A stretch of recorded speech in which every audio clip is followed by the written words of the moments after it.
Hey everyone, quick little announcement here from Fishing the DMV. Our Weekend Warrior package on Patreon is nearly full. There are only 44 spots that are still available. Once these spots are gone, they're gone, and the Weekend Warrior tier will be closed to the general public. All members will be locked in indefinitely at a fantastic price point, and they will get all the benefits that they have today, plus any new benefits and discounts that will be added in the future. All Weekend Warriors will receive 5% off their orders to Jake's Bait and Tackle, 10% off their orders to Tiger Crankbaits, 10% off their orders to Catoctin Creek Rod. They'll also gain access to our private Facebook group community, loads of members-only content. And in 2025, there are going to be tournaments that will be given a massive discount specifically to our Weekend Warrior members. Plus, if you sign up for the year right now, you will get 8% off your already fantastically discounted rate to join the Weekend Warrior program. Link in the episode description. Thank you. You're listening to Fishing the DMV with your host, Thomas Ahrens. Fishing the DMV is brought to you by Jake's Bait and Tackle, located in Winchester, Virginia. If that doesn't get you jacked up, I don't know what will. Good morning, everybody. Welcome back to Fishing the DMV. I'm your host, Thomas Ahrens, and today we're heading back up to Pennsylvania, back up to the mighty Susquehanna River. Between that and the Potomac River, I feel like those two places have the most tournaments in our area, whether it's kayak or boating. They just get beat to hell. And this guy was doing a lot of the beating the last couple of weeks. Jake, thank you so much for coming on. I really appreciate it. Yeah, thanks for having me. I'm excited. We're going to be getting into this a little bit more like nitty gritty, but the Ike the Ike charity event. Okay, you won that one. The Native Power Hour, overall, you won that one. 26th, the Bassmaster. You had a hell of a year. It's not luck, but is it weird like when things roll? It usually isn't you have a good event and a bunch of crap. It's almost like once you start that good times train, it just keeps going. It does, and it's not going to be forever. I'm gonna have a bad event eventually, and I'm not looking forward to it. But yeah, this year I'm just on a roll. What really started it off for you mentally? Like, thought, hey, this is actually a thing that's happening. The karma's going. Was it when you actually cracked the win a couple weeks ago, or was it earlier than that? You thought like, oh, it's good year. Oh, it was so much earlier than that. Last year was my first year tournament fishing ever. That's so cool. I think I've only fished like 5-6 tournaments in my life now here. And I've made sure that I started tournament fishing when I was ready for it, not when I was ready to just jump in and lose money, because I know everyone says they do it to win money and most people don't win money. But like, if I'm not winning money, then I'm not having fun doing it. And I'd rather just go fun fish. But it all started last year. My first tournament ever was in August. It was on Susquehanna and it was in the Native event. I got 8th place out of like 131 people. And I had 3 17-inchers that I had my pinky of my finger underneath the gill, and they disqualified 3 17-inchers. And that would have put me in second place. So immediately then I knew I had what it took to compete against these people. Like I knew I caught big fish, but like, you know yourself, like tournament fishing is completely different. You have to be in the right mindset, and you have to have a good game plan. And when it doesn't work out, you have to be able to change it. So after that, I was hooked. I entered the Bassmaster, and that was a little over my head because a lot of people don't know this, but I'm a big hunter. Once October rolled around, I don't fish. This was the first year I've ever fished in the month of October other than that Bassmaster tournament last year. So to get 2 big wins like this in the fall is just huge. A little bit of luck, a lot of work, a lot of scouting, But anyways, that Bassmaster tournament, I didn't find the right fish to win it or even come close to winning it at all. I didn't know what I was doing. And 2 hours into the tournament, my torpedo broke when I was 3 miles downriver. I had to walk up the river 3 miles with my kayak on a dog leash, and that was the end of it for me. And that's kind of how I closed out last year, and it left a really bad taste in my mouth. And I was debating not ever tournament fishing because I was just having fun fishing. And I was like, I don't need to compete and put myself into stress. I'm a really competitive person, but when things go wrong like that, and you know how much those repairs cost, it's just like, should I really keep doing this? So fast forward to this year, I hop in the tournaments, and it's like everything I did was right. And I don't know, it's just, and it didn't come by luck. I think I spent every single Saturday and Sunday on the river for 8 to 12 hours, probably from May until October now. Every single Saturday and Sunday. There wasn't one I missed other than my wedding and vacation to the St. Lawrence. Well, congratulations on getting married. I'm glad you found someone that can put up with this kind of addiction. You can say it like that. I've really come to appreciate what I think is the secret juice is just finding the right areas to start in, regardless of the bait. If you're in the wrong place with no fish, it doesn't matter if you have a secret Japanese bait that costs $100,000. Yep. You have to break down the area and you hunt. So Susquehanna is pretty big. Spoiler for people that are listening or watching this on YouTube. In general, how did you figure out an area to kind of get into? Because again, Torquedo is great, but it's not a 255 on the back. Like you're kind of in a section. I think any given boat ramp, almost during any time of the year, can produce a winning bag if you're casting the right lure at the right places at the right time. So picking an area that you like and have confidence in, and then just continuously fishing that area, let's just say like a 2 to 5 mile stretch. And Wow. I fish all over the river, but like 2 to 5 miles, because a lot can happen in those 2 to 5 miles. You want to fish it in every single condition you can. When everyone's like, oh my gosh, it's too cold, I'm not going out, that's when you need to go out. When they say it's too rainy and people don't want to fish when it's rainy, you need to be the only one out there on the river when it's, you know what I mean? Every single condition, when it's low and the bluebird sun is way up in the sky and it's 98 degrees, you got to be out there fishing, and there's no excuses. And it was like, I almost desired to be out on the water in the most undesirable conditions because I knew I was bettering myself for tournament fishing. And it worked. It worked because I've been faced with so many different conditions. I mean, you got seasonality, you got water depth, you got water clarity, you got sunny, you got cloudy, you got windy, you got calm, you got it all. How many fish do you want to actually see in an area before you bet the farm that that's where you're going to start? Do you want to catch one good one, 1,000? Like, where do you feel comfortable?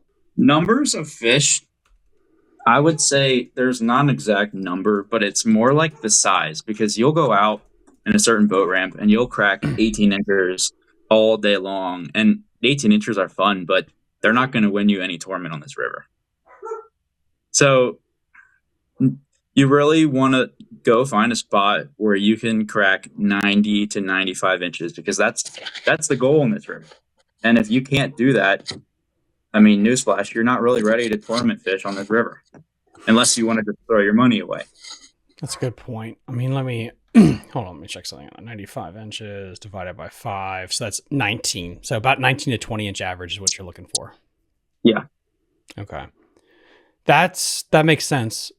So you need to catch in a spot 19, 5 keepers, and then you're like, okay, this is higher now on the list. Interesting. Okay. Exactly. Yeah. That's what you're looking for. And honestly, with the Susquehanna, like, these tournaments are getting pounded with pressure. So if there's anything that you can do to think outside the box, which I've done, whether that be a certain bait that you use or a certain area you go to that may not have as many boat ramps, or if the water's shallow, maybe you have to drag your kayak 200 yards across a shallow rock flat to get to where these fish are, where no one else is going. I mean, a lot of people win a lot of money on this tournament by thinking outside the box. If you're hunting, let's say, public land, and there's about 300 good bucks to harvest, or you go to a private place that maybe only has 1 or 2, is it better to go to where there's pressure because there's better volume probability, or do you go to the place that's private and secluded but there's less? And I feel like that kind of would translate into this fishing argument, because there are some places, Mattawoman on the Potomac gets beat to hell, but it gets like 200 tons of fish dumped in it. So where are you in that thought process? I mean, I think you got to stick with the crowds. The Bassmaster event had 224 people in it. And, when I looked to my left and I looked to my right, the first 10 minutes of the tournament, I could see 12 people.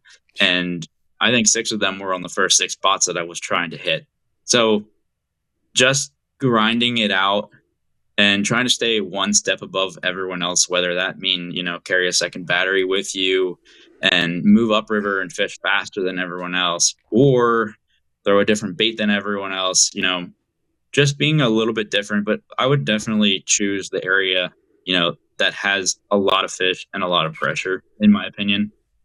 That's refreshing because it's definitely a fork in the road people have to go through. And it seems people that are from like harder, tougher fisheries, Jersey, Japan, they kind of prefer that, hey, there are more fish here regardless of pressure. I'd rather camp out here than having to go 1,000 miles just for maybe 5 that are, not as inundated by lures. Yeah. Yeah, I agree.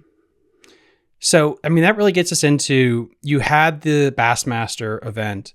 You cracked a really, I think, really good finish, 26th out of 200 plus boats. And you're going into the fall time of year. You don't like to fish the fall, generally speaking, not because you don't like it, but because of hunting. So what was the deciding factor that you wanted to fish more this fall? It was kind of like an internal conflict with myself. I sat down and I thought about it. I was like, I've hunted my whole life. I've fished my whole life, but I've never went fishing in the month of October. And I hear everyone talking. The fall feeding frenzy is awesome. Like they school up, and I was like, I gotta witness this. And I hear they eat bigger baits, because I don't throw bigger baits in the summer, or like huge glide baits like I throw in the fall.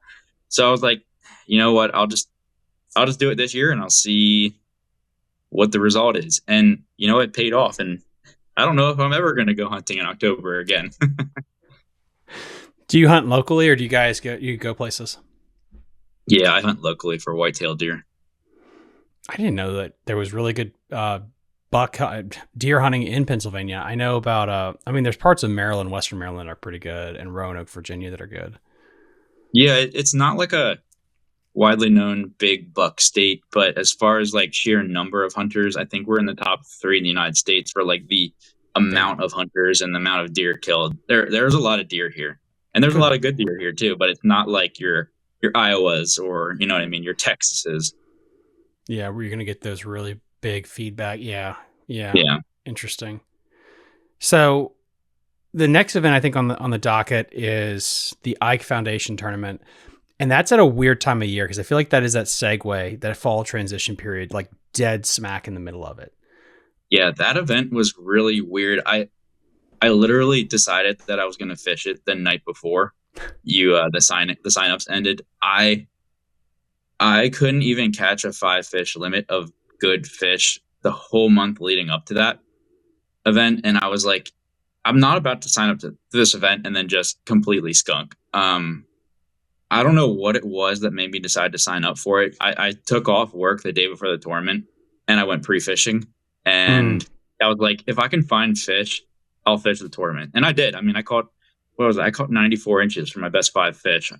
And I was like, okay, I got this figured out. And it's so weird, like what the fish were doing that time of the month as compared to what they're doing right now, or what they were doing a month before that. Like I've never experienced that fall transition. And I'll tell you, I struggled, and I figured it out the day before the tournament. I mean, that was a little bit of luck. And that seems to be kind of like the theme with my tournament fishing. Like the last 2 big wins, I figured it out the day before. You say luck, but it's how much of it is luck versus observation? Luck is the fish doesn't come off, I feel like, when you should. Yeah, you're right. I'm kind of using that in bad context. Definitely just like good observation, paying attention to like, where did the fish come from, what the depth was, what the current was, and putting together a pattern. When you catch that big fish, this time of year, they're starting to get grouped up, and that was in the September tournament. They're just starting, and you need to look around and you need to say, what's all around me and why would these fish want to be here? And then once you figure that out, you need to go see how many more of those spots you could find. So back in September, that was the biggest thing you saw, that they were starting to group up. They were grouping up, and they were sitting on extremely shallow flats with a little bit of ripple on top of the water. That's the only way I could describe it. I caught lunker of the tournament. It was 21 and a half inches. And 3 casts before I caught that, I lost one that was 20 inches. And so I was like thinking that was like the king of all spots.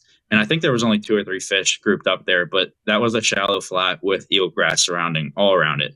And it was only like the size of like 4 cars put together. What made you even want to venture there? Well, the year prior, I had caught a 21 in that exact same area when the water was higher. So every single time I go fish this boat ramp, I go back to that same spot just so I can like get a mental note, like our fish here at this level, at this clarity. And Smart. Very smart. yeah, I don't know. I mean, in the Susquehanna, there are big fish spots. You can go back to certain spots and you will find big fish there consistently. And with me being a local and having this literally like 4 minutes away in my backyard, I fish it as much as I possibly can. And I have a lot of these big fish spots dialed in. How, when you're a local, do you weed through all the data? Because like you say, you fish there a lot. It's a big river. Like, how do you, like you said, like a couple of days before the tournament, say like, okay, this is the section. I'm going to narrow it down to just this spot, even though I have 6,000 spots. Yeah, that is really tough. And honestly, that's what screws a lot of locals up. They fish their history way too much. Part of what I do is I go into every single day, you know, thinking it's a brand new day, because on this river, you know, smallmouth are moody. They're more moody than a woman, I swear. They, I mean, they change from day to day. They can move a mile with the blink of an eye.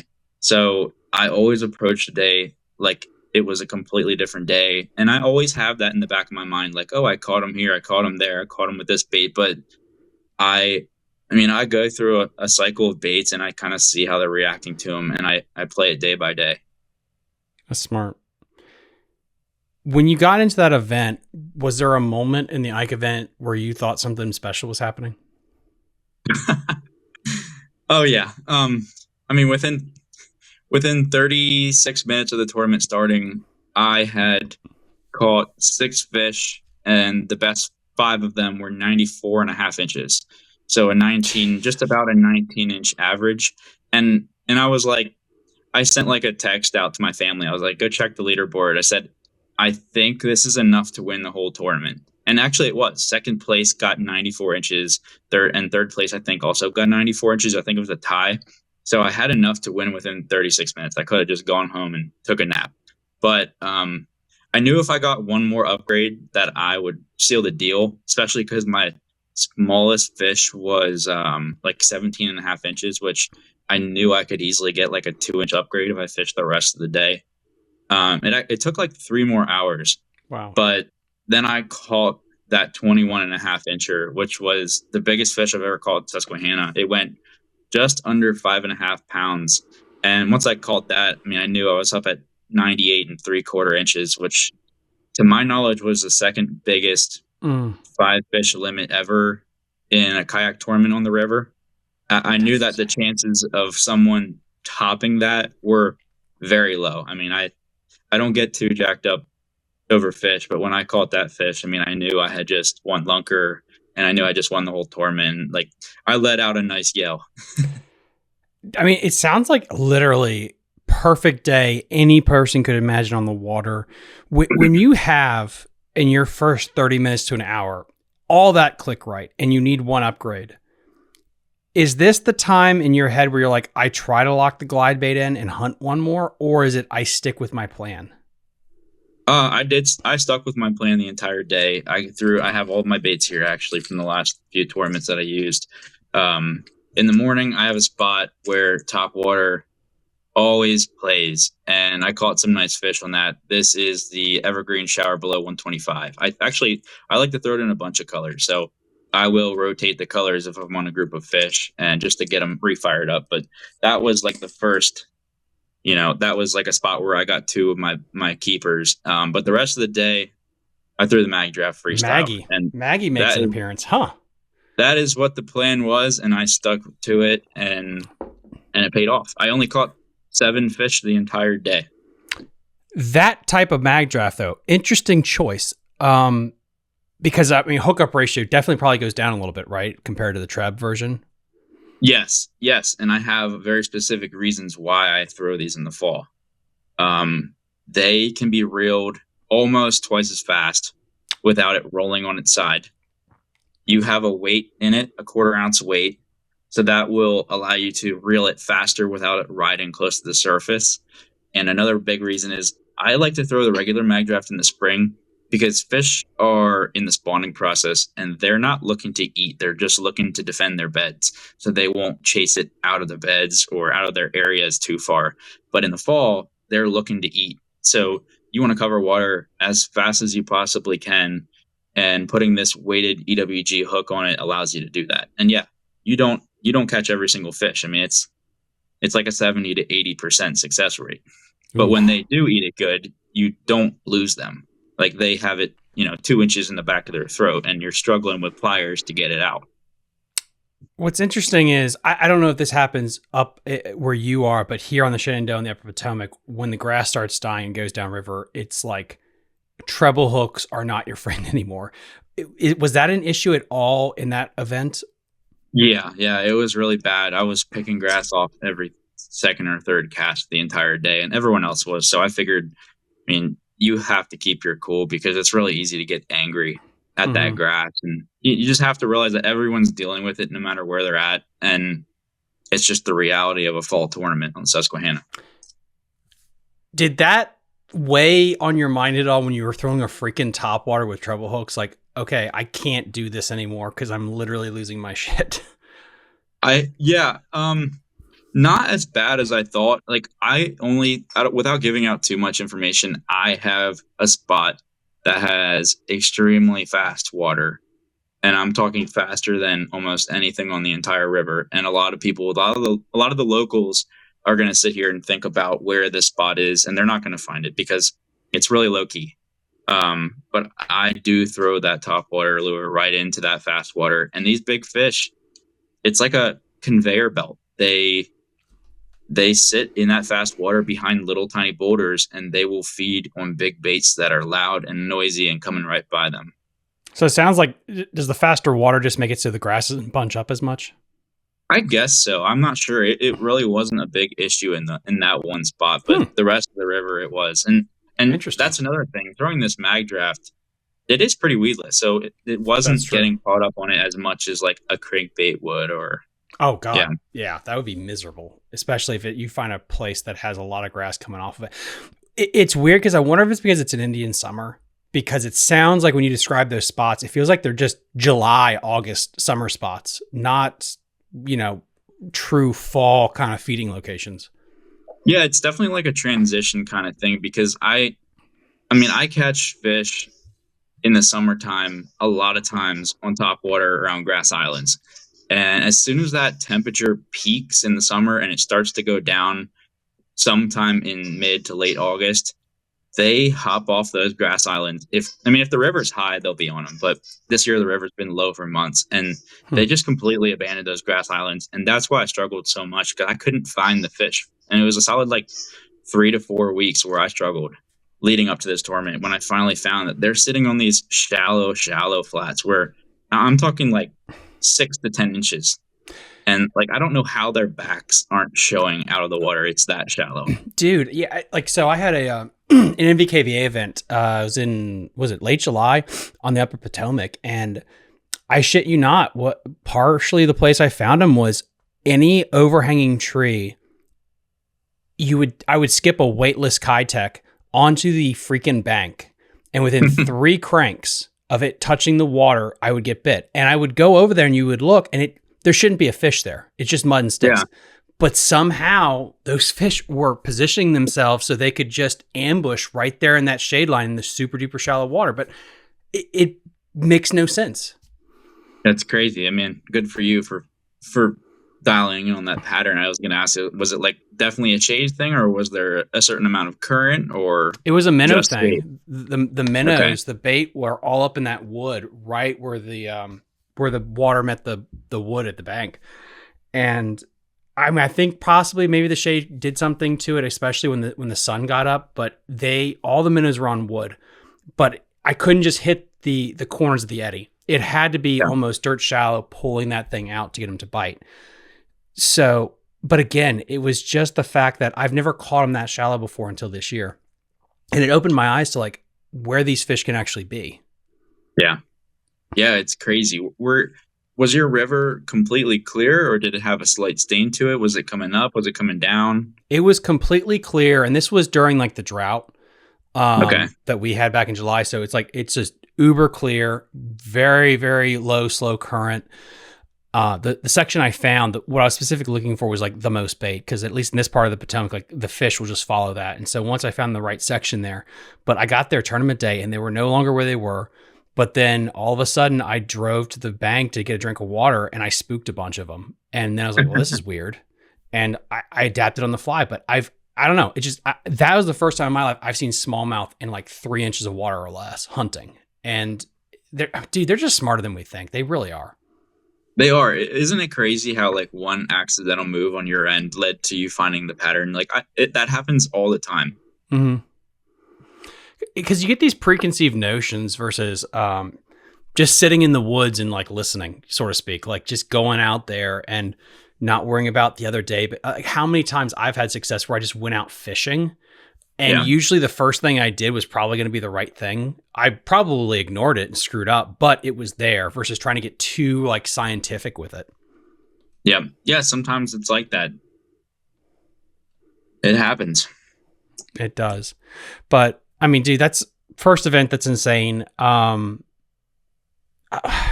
going through your mind at the end of that thing on the drive home?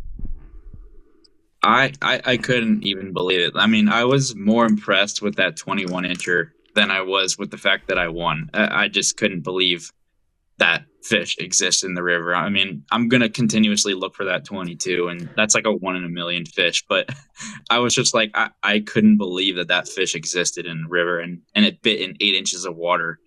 And how I reeled it in, like I horsed it in like it was a 12 incher, not realizing it was the biggest fish I had ever hooked into on this river. But yeah,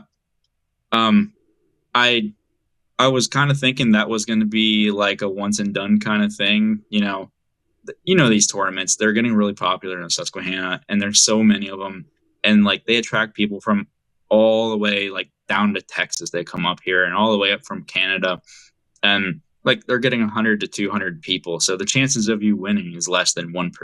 Mm-hmm. So I was just thinking like, this is my one time, but I guess not.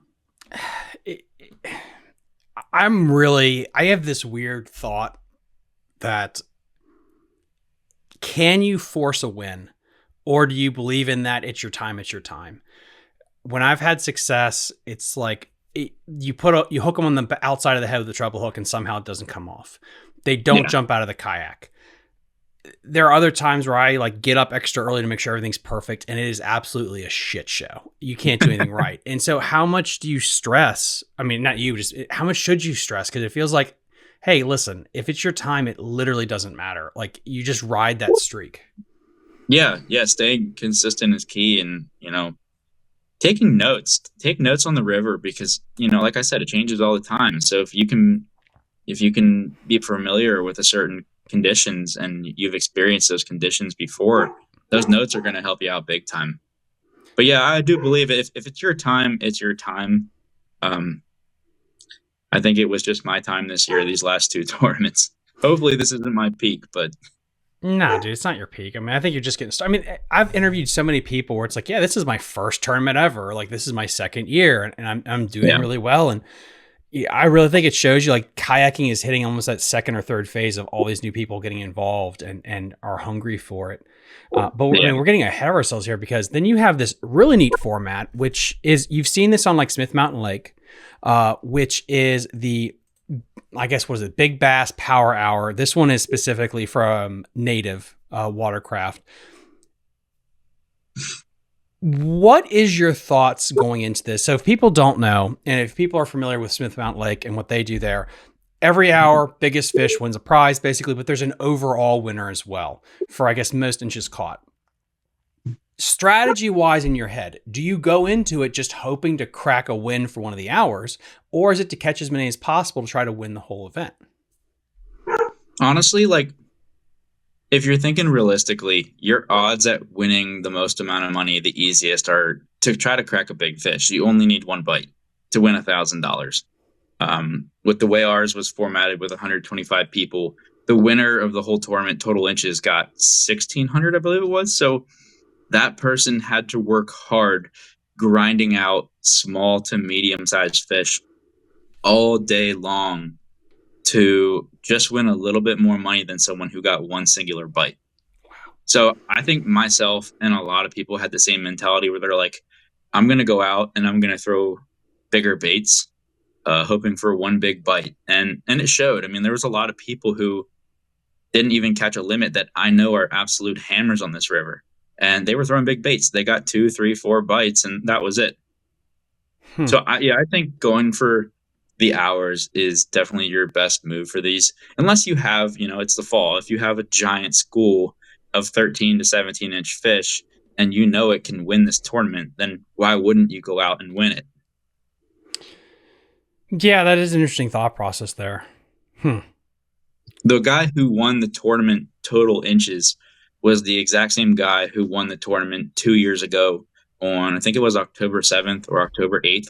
So same exact time of the year. He even told me it was the same spot. And I mean, I guess they're just schooling up at the same spots every fall. And he was able to just wade through little ones all day. I mean, and just to give you guys an idea, you finished up that day with 244 inches, which, damn, that's pretty cool. Did you think the fish changed a bunch between the Ike event and then this one, or were they kind of doing the same thing still? No, not at all. It was so much different. It's not even funny.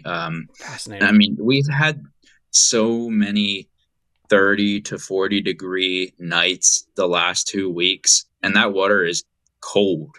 And it's getting really cold, like to the point where I wore waders to fish this tournament because I was doing a lot of wade fishing. And the fish were no longer on those shallow flats, and they were no longer chasing the mag draft. If you got a bite on the mag draft, it would most likely be a short strike.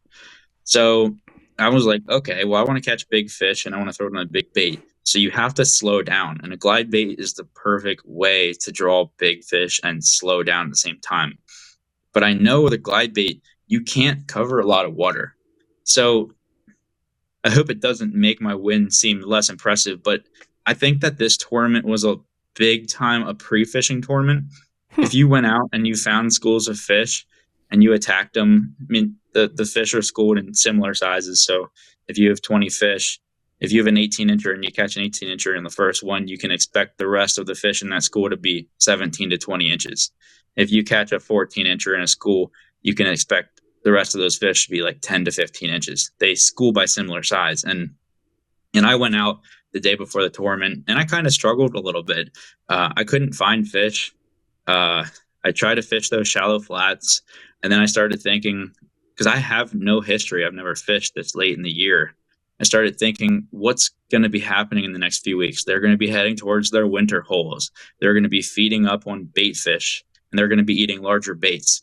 So my strategy for this was I went to what I know, the well-known wintering holes on this river. I actually fished 2 different boat ramps. I packed my kayak up 2 hours into the tournament, and I drove 30 minutes north, and I put in a different boat ramp, and it paid off because I found schools of fish near wintering holes. They weren't in the wintering holes, but they were in the very fast, right beside the very fast white water. It's kind of like a funnel system where have that white fast water, and then there's an eddy right beside it.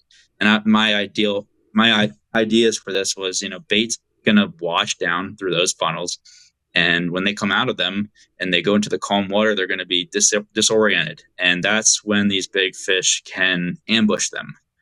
So what better bait to throw into that pod of fish than a glide bait? And the second half of the day before the tournament, I found an absolute mega school of fish, and it was really hard to not lean on them. I think I caught 7 or 8 on the glide bait, and I probably could have caught another 15.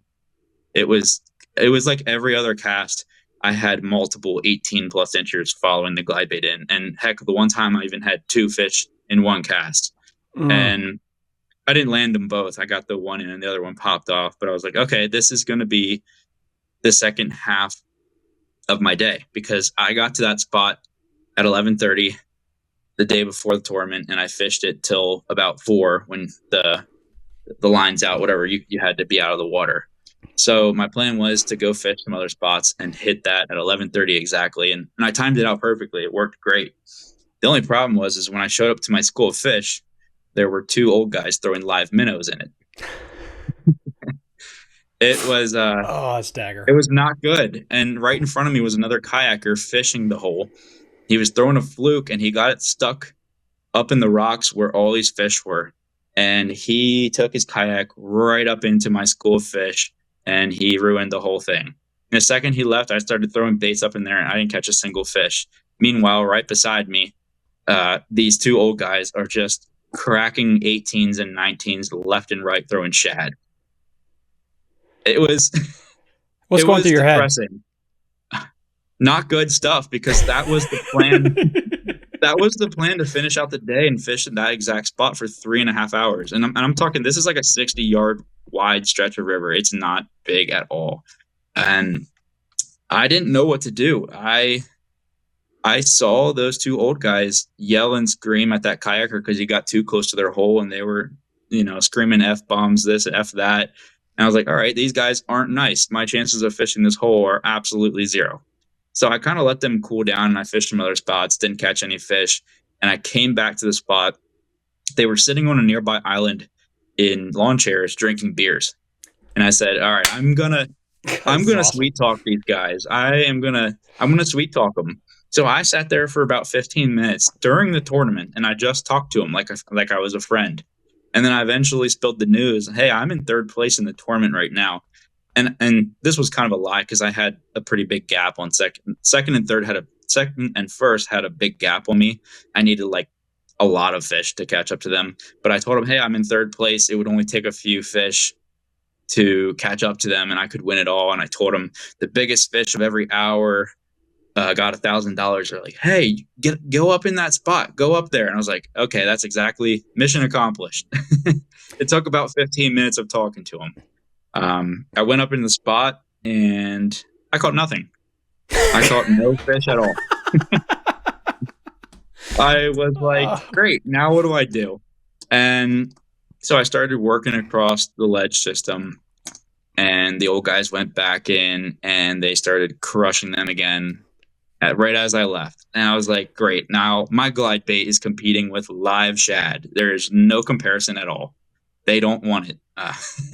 So I had to kind of throw an audible and I went and I struggled for 2 more hours. With 2 hours left in the tournament, I had caught 1 more 17-incher and I was just kind of hoping that those guys left and the spot kind of reloaded and those fish got a second to breathe.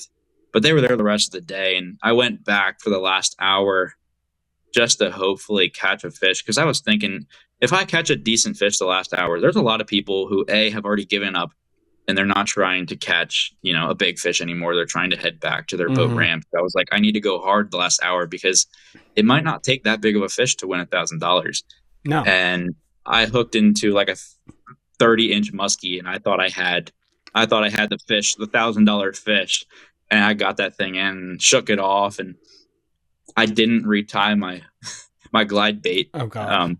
Rookie mistake, but no, it didn't pop off. Oh, and wow. Literally a few casts later, I caught the 19.5-incher that got me $1,000. And it was funny because those guys were just cheering me on.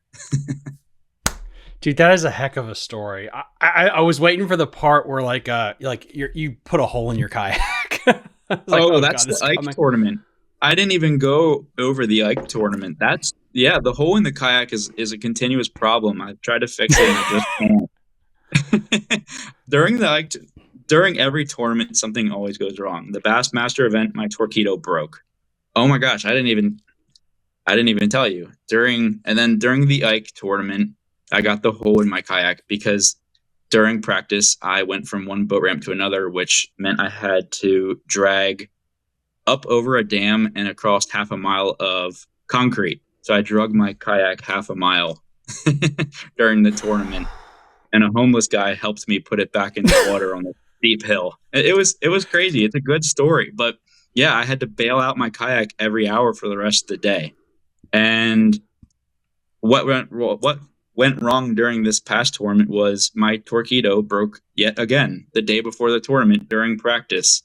I frantically called all my buddies asking if they had an extra one, and I had a good friend. Shout out to Brandon Sandy. He's a guide on the river. Please check him out. He has a kayak with a Newport on it, and he let me use it. And I wasn't a big fan of his kayak. It didn't make me feel stable at all. I didn't really like the Newport. It was a little weird, and I was scared of running it hard in the rock. So I actually caught 0 fish while sitting in that kayak in that entire tournament. I caught every single fish waiting. I only used the kayak to get from point A to point B. Wow. Yeah. Dude, that's a hell of a story. I did not see the homeless man on my bingo card thing helping you out. My God. I need to go back and give him some of my prize money. So all that happens. I mean, you're used to all this adversity. So when you get into this Power Hour event and you got best buds with the Bud Light crew on the island, and the muskie hooks into it, you don't lose your bait miraculously to that toothy critter. You don't tie. You get that. I mean, dude, it's just like you kept plowing through the adversity and you got rewarded for it. I did, and that's the part where it's luck. How we were talking, that's definitely luck involved with that. I have a lot of bad luck. I think I have a lot more bad luck than good luck, because the fact that I got up to this spot and there were 2 guys fishing live minnows in it, like, what are the chances? My exact hole. And I talked to him. I said, are the fish always here in the fall? They're like, oh yeah, they're here every single fall. They group up like crazy here. We've been fishing it for years and years and years. And I was like, oh great, I just found it yesterday and I plan to fish 3 hours here at the end of my tournament, but it looks like you guys already cleaned up. Dude, I mean, absolutely insane. Looking right now, when this episode airs, we're going to be into the November here. What do you think the fishing is going to be like starting into November? Do you think they're going to be finally into those wintering holes, or are they going to be in these purgatory in between places a little bit longer? I think they're going to be mid-November. I think they're definitely all going to be in wintering holes. Right now, it's like literally 82 degrees out here, which is weird. I don't know what's going on with the weather, but I definitely think in 3 weeks they're going to be all in their wintering holes. Things are going to be different. I don't know how well the glide bait's going to work. I've never tried it, but I'm going to try it this year. I definitely think you're going to have to go more finesse style, which is not my style, as you can tell. I'd rather be home doing yard work than throwing a Ned rig. So all the kayak guys I have on from the Susky, all the jetboat guys from there, it feels like nobody up in your area throws a lot of tubes and Ned rigs. Down here in Shenandoah River and Upper Potomac, there's a fight between Ned riggers and tubers. Like, are there people up there that drag a lot? Oh my gosh, yes. You're just interviewing the wrong people. My style really comes from, Jake Housman. He's a god on this river. We almost have the exact same name. I started watching him on YouTube, and I just loved how he could go and catch a big fish with a chatterbait anywhere he went. So that's what I did when I first got my kayak. I mean, I did copy a lot of the things that he taught me from his YouTube channel, and that kind of developed my strategy as being a power fisherman. I'll only finesse fish when I absolutely have to, which is almost never. And that it's like the pre-spawn, I enjoy throwing a Ned rig, and that's pretty much it. What is your go-to drag bait if there was a gun to your head? Tube or Ned rig? It's a Ned rig all day.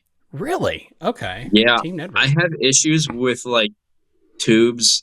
The fish just don't stay on. And I don't know if that's something I'm doing with a hook. And I haven't thrown a tube in probably like 2 years because of that. But I feel like you just can't go wrong with a Ned rig. It's an interesting split. It really is. Yeah, I don't know. I got to get better at my tube game for sure. I'm definitely more Ned rig, but I also throw Ned rigs for largemouth more than, too. So interesting. Gotcha. Yeah, there's a lot of people here on the river who like Senkos too. It's not just tubes and Ned rigs. There's a lot of Senko people, including the guides. The guides will push that on the clients all year long. It works. I mean, like the tickler from Z-Man, that stupid thing works extremely well. Does work. Why? I have no idea. honestly. Do No, you, me either. as a hunter and a fisherman, what will push the biggest change in animals? Because when I was a kid, I always thought it was temperature. But as I've gotten older, I started to think it's about the daylight and the days shortening. Do you think it's more the weather, like temperature wise, or the days getting shorter that really pushes animals to move? Uh, I definitely think it's the length of the days. I know deer have this like gland, and so do humans. It's called like the pituitary gland, and it's what makes you realize the days are getting shorter. Like you can just feel it. In September, how many times do you talk to people and they say, it just seems like the days are getting shorter and it happens so quick, even though we know it happens every day. It gets like a minute shorter every day ever since, June when it peaks. So yeah, it's definitely the length of the days. I don't think weather has as much to do with it. And it's all relative to your body of water too, because if you're going to say, oh, when the water gets down to this certain degree, they're going to start Mm. feeding. Well, let's talk about bass in Florida. They don't see cold weather, so it's all relative to where you live. My hypothesis with that is that's why fall really sucks the further south you go, is it lengthens out that transition period so long Yeah, that if you're up in, New York, where you will have ice in November, the light and the temperature are kind of like in parallel, where it's a real sharp decline down. So those fish put the feed bag on. If you are in Georgia, I mean, yeah, the days will get shorter, but the temperature is not really going to do much. And so I just feel like that's why so many people hate fall fishing. yeah. Fall fishing can be really tough because you got to think like the fish in the summer, they're spread out everywhere. They're not grouped up. At least in our river, they're not really grouped up at all. So you can fish a ton of areas and catch a ton of fish, but when all of those fish are in one spot, you have to cover a lot of water to find that one spot. Mm-hmm. It can be really tough. Yeah, the shorter days, you kind of notice like once early September hits, like you'll catch a fish and you'll reel it in, and there'll be like two or three others following it. I've found that regardless of temperature, once that starts, it doesn't stop. Because, for example, we had really cold weather and then we had really warm weather, and you would think it would almost like reverse that fall transition process. The water temperature was all over the place and the fish were probably confused. But once they started grouping up late August, early September, it didn't stop. You're right. I 100% agree with you. It f's with our mind more than anything else because we think Hmm. it's 98 degrees. They should be doing this. They Yeah. don't listen to that at all. No. But mentally, you think they should still be where they were in July because of the temperature, and you almost have to tune that out weather-wise and be like, nope, this is what it says on the calendar. This is what I need to be doing. Yeah, exactly. I completely agree with that. What's your biggest deer? I don't have much to flex on with deer. I've shot a few 8 points that are small, but few 6 points. I like to call myself a trophy hunter, but I haven't quite got the trophy yet. I mean, eight's not too bad. I mean, for this area, Yeah. it's not like you're going to the promised land, so to speak, of out Yeah. west. Yeah. I just wanted to bring up the glide baits that I was throwing. I know a lot of people are probably going to ask what I was throwing, and I want to shout out the companies who make the good baits. They well deserve it. I just got sent this glide bait from Chum Glides. It's a 7.5 inch butcher. It has a really nice pattern. It kind of imitates like a chub, in my opinion, creek Hmm. chub or something like that. This bait, I only used it one time before the tournament, and if that says anything to you, that I had this tied on for my first cast of the tournament, that says a lot. I had a lot of confidence in this bait. It was very obvious from the start that the swimming motion in this is perfect. Um, it takes a really special glide bait to be able to swim perfectly in current. There's a lot of glide baits that will kind of roll off to the side when you twitch it in the current, but this will stay true. Like this is what you want in a river glide bait. Um, but what I found was that you can't just throw one the entire day, because when you're on a group of fish and they see the same thing over and over and over again, they're going to become numb to it very quick. So I started throwing different ones, and they almost all look exactly the same, but they have their own subtle differences, and it was enough to make them bite. So after that, I picked up the River City swim baits. It's like a 7-inch glide. This has a little bit of blue on it. This is another one that swims really, really well in the current, and it looks very realistic. I mean, the paint jobs are awesome. I wish the guy still made a lot of glide baits, but he's kind of gone inactive the last few months. So good luck getting your hands on one of them. Is 7 your favorite size? Yes, anything from like 6 to 8 inches is perfect, I think. I mean, that you can't go wrong with it. It's going to draw those big fish out. If you're throwing bigger, I think you're leaving bites on the table, and if you're throwing smaller, it's just not going to have that drawing power. Thirdly, I would throw the Tad Shad. I think a lot of people own this. It has really good swimming action. It stays true, and it doesn't roll over in the current. This one has a slightly faster sink rate, so I was able to fish this a little bit deeper than the other two, and with almost the same action, and I would draw fish that the other two baits couldn't draw. And then also part of my rotation, I didn't catch any fish on this in the tournament, but in practice I did. This is the bull shad, 6-inch bull shad. It's the fast sinking version. I would cast this into fast current and reel it as fast as I possibly could. Interesting. So yep, riffles. You're going with the bull shad. You're going to be burning that sucker. With glide bait fishing, generally speaking, what depth range are you throwing that thing at? Are you keeping it right beneath the surface? Are you trying to get it like 1.5 feet? What's going on there? I'm not trying to control it in any depth. The only thing I'm trying to do is maintain like a constant pressure on the bait when you twitch, because the way I like to fish them is I throw directly up into current and it's coming back towards you, which makes it really, really difficult to get that gliding action. So you're going to have to do, instead of little quarter turn twitches that you would do if you were fishing a lake, you have to literally do full reels, and you have to do them really quick to get that bait to dart to the left and then dart to the right. And as that current brings the bait to you, I mean, you have to do it quicker. You have to keep up with the current and then reel a little bit faster. And you have to make sure you maintain a twitching kind of motion rather than a reeling, because we don't want it to just swim. We want it to dart to the left and dart to the right, because that's what draws those big fish. Interesting stuff. What do you like to throw that on? What's your setup? I throw an 8-foot Daiwa Rebellion. It's a heavy, fast rod. I know you can go with like an extra heavy, and you can go with moderate fast. I think moderate fast is perfect. Fast might pull the hooks away from fish a lot. I got to experiment with that still.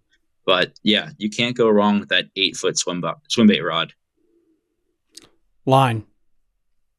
I actually go a little heavier than most people because I'm not trying to lose my expensive glide baits. A,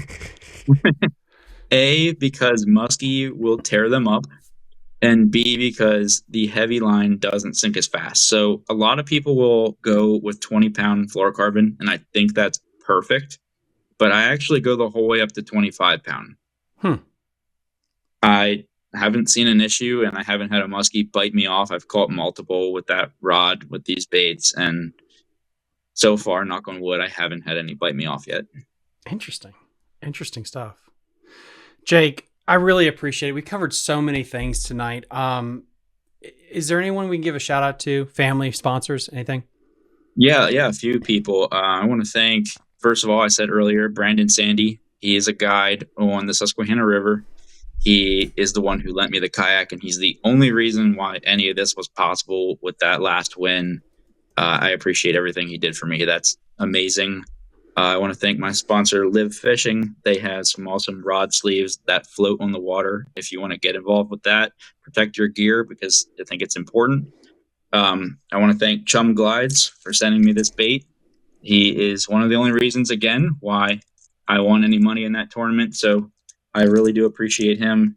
And I want to thank Lake and Lure Apparel Company for sending me a bunch of shirts. I think they have a great mission with using recycled products to create their shirts. So yeah, check all those guys out. I really appreciate it. And if you want to check me out on Instagram, Yoko Outdoors. Give me a follow. I'm like 100 followers away from 10,000. I appreciate it if you do. Yeah, boy, that's awesome. So again, guys, link in the episode description to everything that we talked about here. If you'd like to, go check us out on Patreon. We only have 47 spots left before I shut that group down until it's private. We have a tournament going on right now, more to come in the future. And also we have a nonprofit starting up in 2025, Casting for Conservation. More information about that coming down the pike too. Like and subscribe to the channel, and we'll see you next time on Fishing the DMV. Bye. You're listening to Fishing the DMV with your host, Thomas Ahrens. Fishing the DMV is brought to you by Jake's Bait and Tackle, located in Winchester, Virginia. If that doesn't get you jacked up, I don't know what will.